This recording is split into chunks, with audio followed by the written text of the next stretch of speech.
Alguma vez você já se sentiu ridículo e sem argumentos, simplesmente por afirmar que não acredita que o homem é resultado de uma explosão cósmica, de evolução ou coisa que o valha? Sabe quando você passa em frente à banca de jornal e uma daquelas revistas chamadas científicas põe em xeque tudo que a Bíblia afirma, dizendo ter evidências suficientes e opiniões de cientistas tão inteligentes que não acreditam na criação de Deus? Será que a ciência está a favor dos que acreditam na evolução e contra os que acreditam na criação? Será que os cientistas estão todos a favor da evolução? Será que eu posso acreditar em tudo que estas revistas falam ou devo questionar suas declarações como sendo tendenciosas?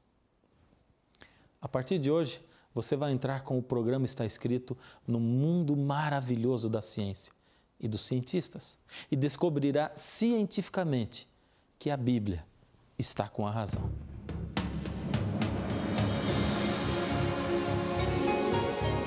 Ele permaneceu através dos tempos. O livro de Deus, a Bíblia. Indispensável em nosso mundo complexo.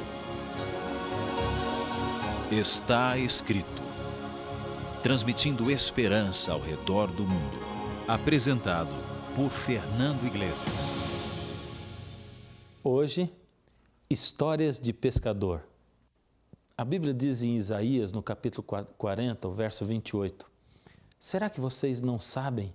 Será que nunca ouviram falar disso? O Senhor é o Deus eterno. Ele criou o mundo inteiro. Ele não se cansa, não fica fatigado. Ninguém pode medir a sua sabedoria. Paleontologia é o nome da ciência que estuda os fósseis. Bem, e o que são fósseis?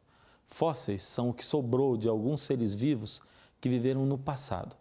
São esqueletos de seres que morreram e cujos corpos foram rapidamente soterrados. Por ter sido um soterramento assim tão rápido, o esqueleto pode permanecer intacto até hoje. Mais ou menos assim, vamos supor que há uns 5.000 anos atrás, um lagarto estava andando e de repente foi soterrado em uma grande enchente. Ele foi tão rapidamente soterrado que por condições de temperatura, etc., acabou sendo petrificado, ou seja, toda a sua carne e músculos foi consumida, porém os seus ossos permaneceram intactos e se transformaram em pedra. Então, nossos cientistas hoje descobrem o lagarto, o estudam e esse esqueleto nos dará informações muito valiosas a respeito da história da vida na Terra. É por isso que os registros fósseis são tão importantes para responder à questão da origem dos seres vivos. A primeira grande declaração de hoje é: embora existam muitos paleontólogos evolucionistas, nunca foi encontrado em nenhum lugar do mundo um fóssil sequer que apoiasse a evolução de maneira substancial. Criacionismo versus evolucionismo. Quem tem razão? Antes de mais nada, o que dizem as duas teorias? Primeiro, o modelo criacionista, ou criacionismo como é chamado. O criacionismo afirma que Deus criou o mundo e cada ser segundo as suas espécies. O Senhor Deus criou tudo através do poder da sua palavra. Criou também os seres humanos e criou cada coisa no universo com uma finalidade específica. O relato é geral, mas traz alguns detalhes muito interessantes que nos servem também de motivo de pesquisa e de evidências de que, embora o Gênesis tenha começado a ser escrito há mais de 4.000 anos atrás, quem inspirou todo o relato conhecia muito de ciência. No relato bíblico, Deus oferece ao ser humano liberdade de escolha e o ser humano escolhe afastar-se da fonte de vida eterna, que é Deus. A partir daí, instala-se então na terra o caos. Segundo o criacionismo, a partir daí, a lei de entropia começa a vigorar e as coisas no mundo começam a piorar cada vez mais. Não existe uma evolução onde tudo vai melhorando com o passar do tempo, onde seres se tornam melhores física e intelectualmente.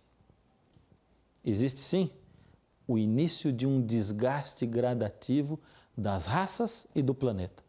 Todo o modelo criacionista está baseado no relato da Bíblia.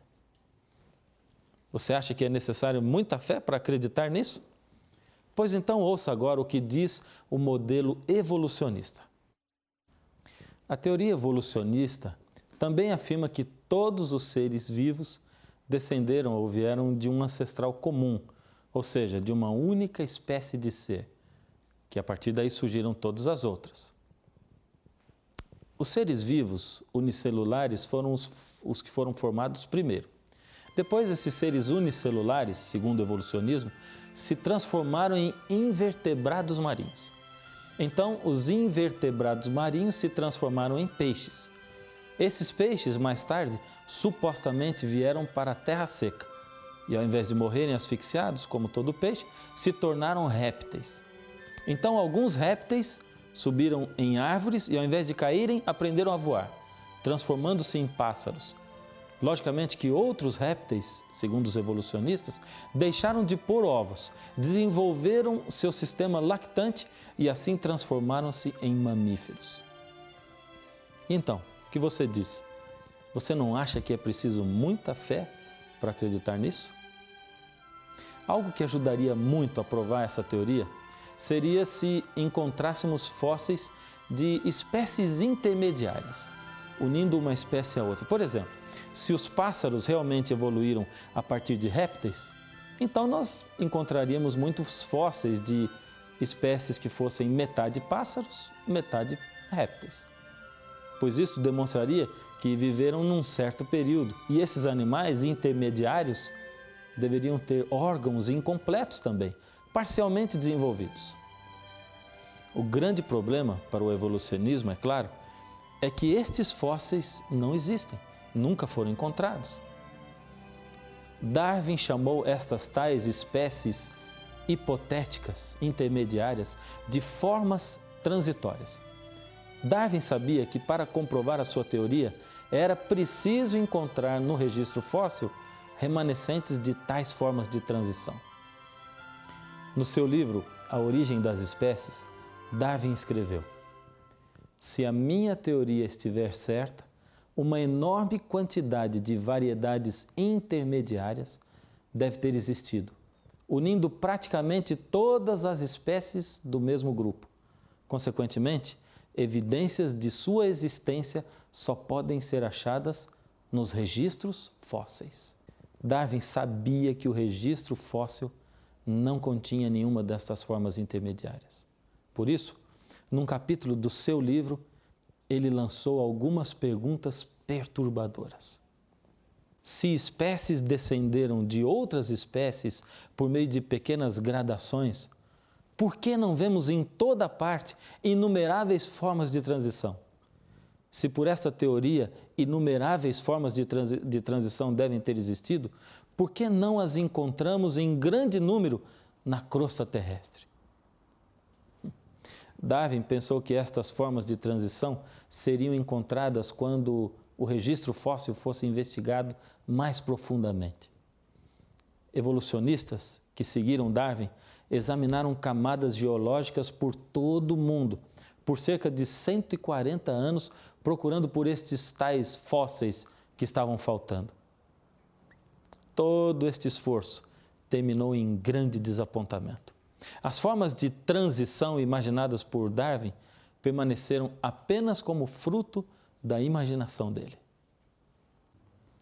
Embora seja um evolucionista, o paleontologista inglês Derek Ager admite este fato. Olha o que ele diz: ao examinarmos o registro fóssil detalhadamente, seja no nível biológico das ordens ou das espécies, não encontramos evolução gradual, mas o súbito surgimento de um grupo em detrimento de outro. A mais antiga camada da Terra, na qual fósseis de seres vivos foram encontrados, é a camada cambriana, que recebe da geologia convencional uma idade estimada de 530 milhões de anos. Em estratos mais antigos do que a camada cambriana, não foi encontrado nenhum tipo de fóssil, somente umas poucas espécies unicelulares. No período cambriano, porém, diferentes animais aparecem de repente. Mais de 30 espécies invertebradas, tais como águas-vivas, estrelas do mar, trilobitas, caracóis, aparecem de repente. Ou seja, não existe nenhum outro ser intermediário entre seres unicelulares de uma célula só e um trilobita. E o mais interessante é que estes seres vivos têm sistemas corporais muito complexos, como por exemplo, sistema circulatório, órgãos muito complexos. Por exemplo, o olho de um trilobita é formado por centenas de células hexagonais, cada uma delas tendo um sistema duplo de lentes, um projeto maravilhoso. Se este é, segundo os evolucionistas, o olho mais antigo que apareceu na Terra, como então ele aparece assim, tão completo, do nada, de repente? Além do mais, sendo que os insetos modernos, como as abelhas e as libélulas, têm olhos semelhantes ao do trilobita, com a mesma estrutura hexagonal, isto indica que esta estrutura não evoluiu nada, tendo sobrevivido, como diz a geologia, 530 milhões de anos sem uma única mudança. Onde se aplicaria, então, a evolução nesses casos? E tem mais. Se as espécies evoluíram de formas que existiram antes delas, onde estão essas tais formas pré-existentes? Não existe qualquer outra forma de vida complexa antes dos trilobitas e de outros animais do período cambriano. As espécies cambrianas passaram a existir repentinamente, sem ancestrais. Em todas as camadas fósseis, depois do Cambriano, as espécies sempre aparecem completamente formadas. Os principais grupos, como peixes, anfíbios, répteis, pássaros e mamíferos, e centenas de milhares de diferentes espécies dentro desses grupos, todas aparecem de repente nas respectivas camadas. Não existe uma só forma de transição entre qualquer grupo, como imaginam os evolucionistas. Esse fato é evidência de que todos os tipos básicos de animais foram criados separadamente pelo Criador. Todos eles completos, sem precisar de nenhuma evolução. Afinal, quem é capaz de criar algo tão complexo como um trilobita é capaz de criar todas as outras espécies também. O assunto é tão complicado para os evolucionistas que até o paleontologista evolucionista Mark Charneck confessa o seguinte: um dos maiores problemas tem sido o registro fóssil. Esse registro nunca forneceu qualquer vestígio das formas intermediárias de Darwin.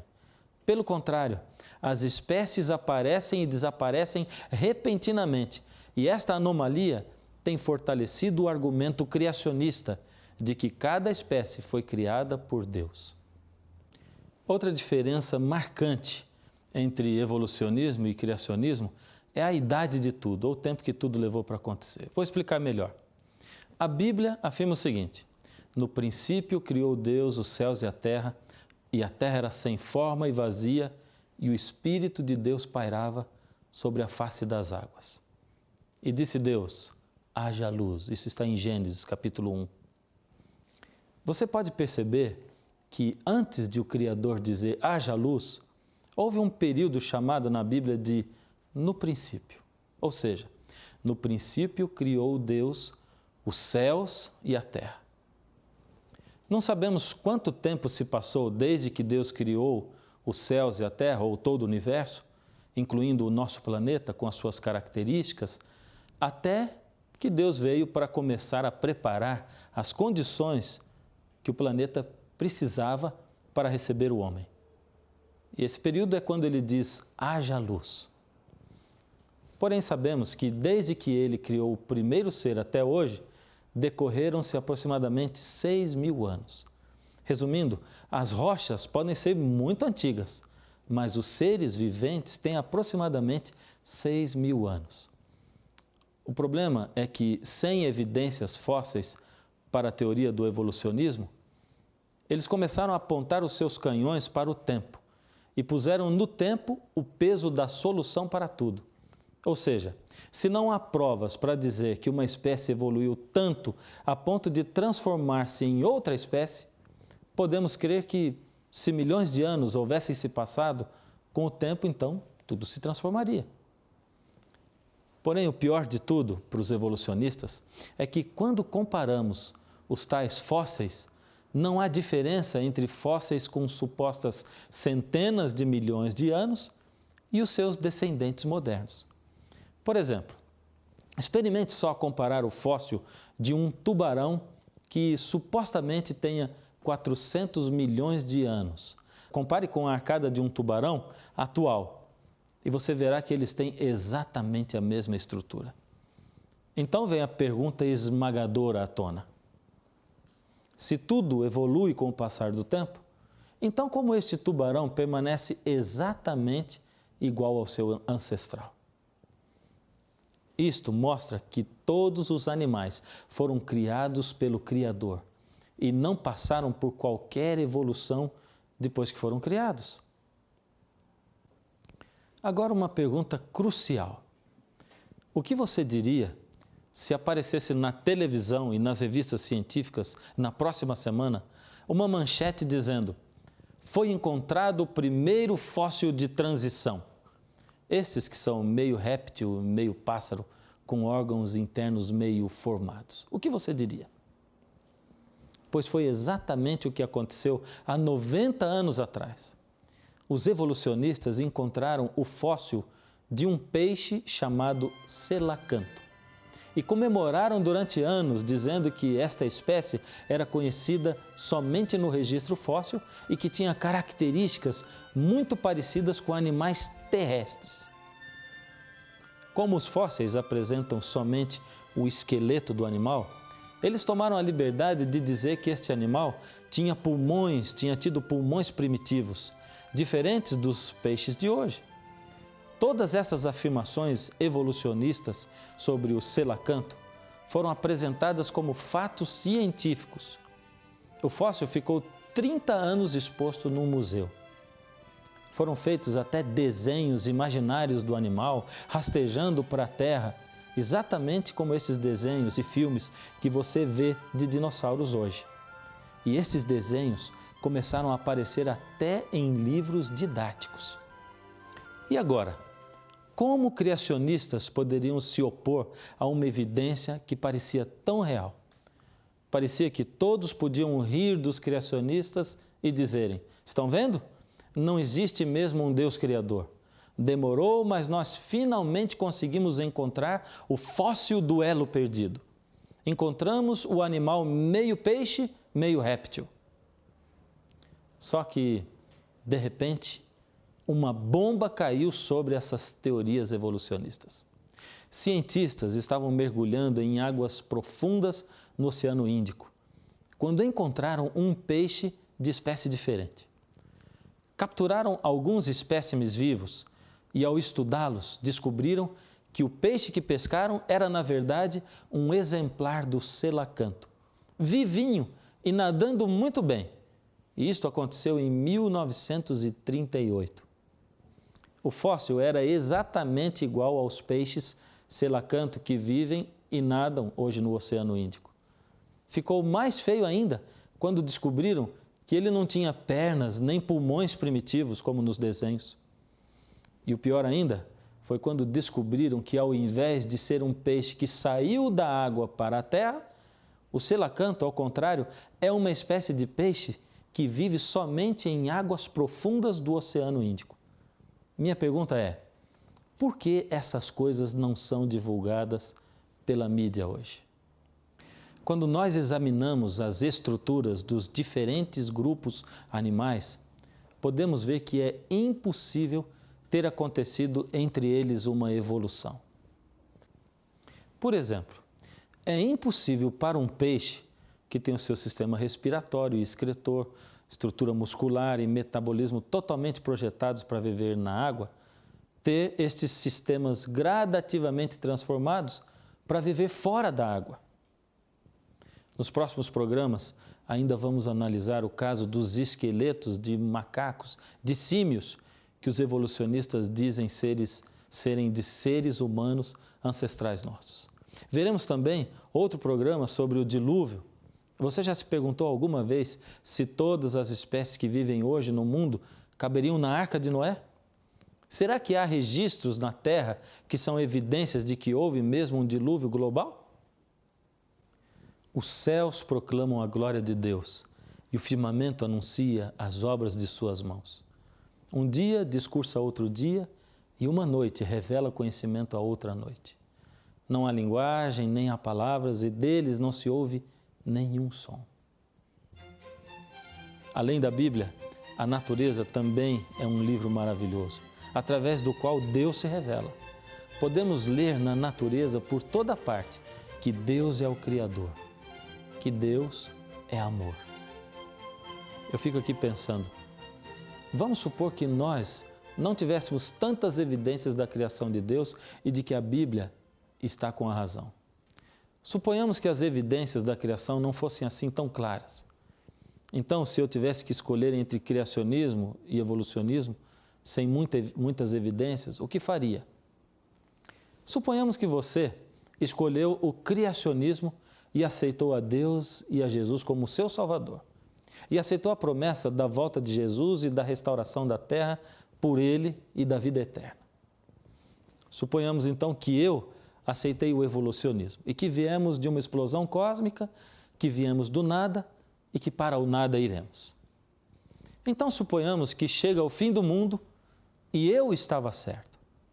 Então nós dois morremos e descobrimos que realmente não existia nenhum Deus Criador e que todos viemos do nada e iremos para o nada.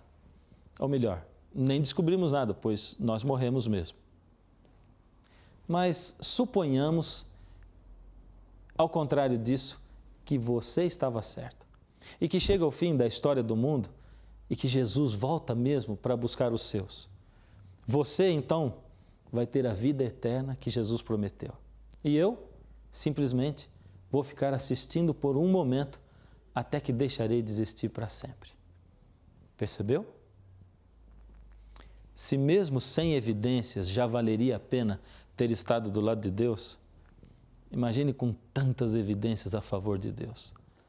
Talvez você tenha passado sua vida toda tentando não acreditar em Deus.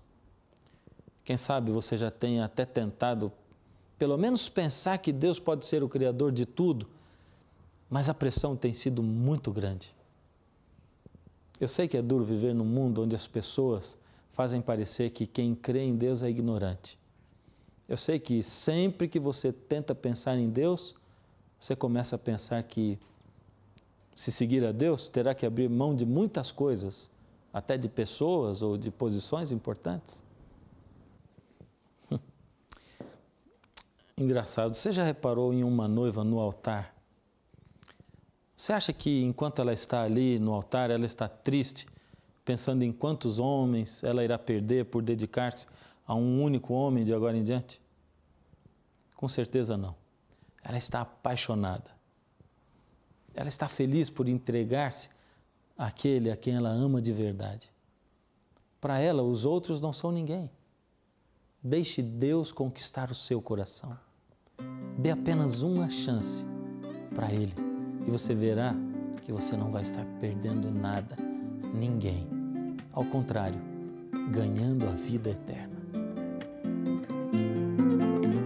As ondas do mar quebrando em uma praia, o veludo azul do céu bordado de estrelas, cores diluídas em uma floresta, cachoeira soando como grande orquestra.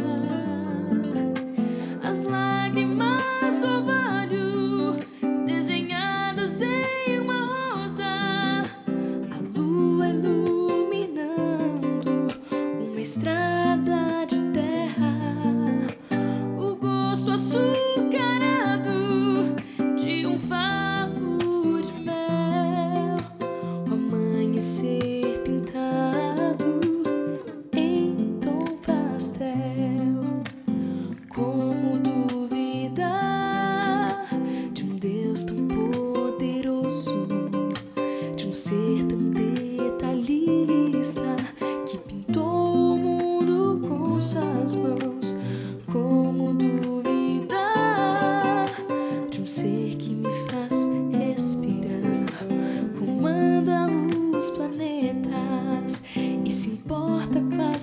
palavras que eu falar, como duvidar?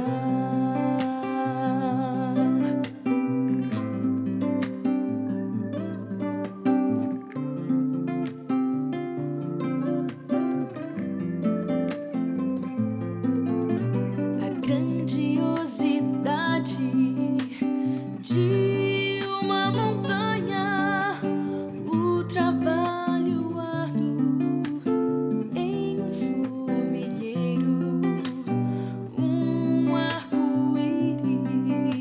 rasgando o céu cinzento, dunas esculpidas pelo sopro do vento, o sol se escondendo no horizonte distante, a poesia existente em um nascimento, a brisa balançando uma rede na varanda, o som de crianças brincando de ciranda.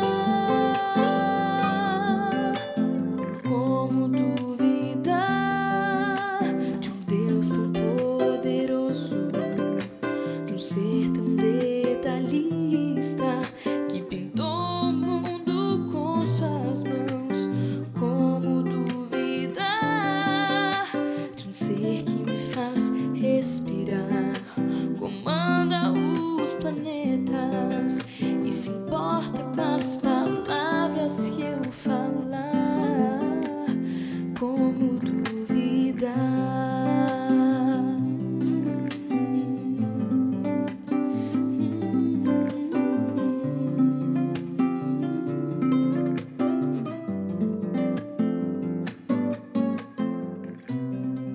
Nesse momento especial, eu gostaria de convidar você para nós orarmos juntos. Se falta fé para você, vamos pedir para Deus. Abaixe sua cabeça. Senhor Deus, muito obrigado, Senhor, porque o Senhor deixa registrado na natureza o poder da sua criação. Agora, Senhor, nesse momento, quero pedir ao Senhor por todas as pessoas que assistem a esse programa, que o Seu Espírito possa falar com cada uma delas. E se a dúvida está nessas mentes, Senhor, que o Seu Espírito possa movê-las, mover essas dúvidas. Que o Seu Espírito possa clarear essas mentes e que a fé possa aparecer no lugar da dúvida. Em nome de Jesus. Amém. Infelizmente, chegamos ao fim desse primeiro programa Está Escrito, série criacionista. Mas nós estaremos aqui no próximo Está Escrito, esperando por você. E não se esqueça, nem só de pão viverá o homem, mas de toda palavra que sai da boca de Deus. Como duvidar de um Deus tão poderoso, de um ser tão detalhista que pintou o mundo com suas mãos? Como duvidar de um ser que me faz respirar, comanda os planetas e se importa com as palavras que eu falar? Como duvidar?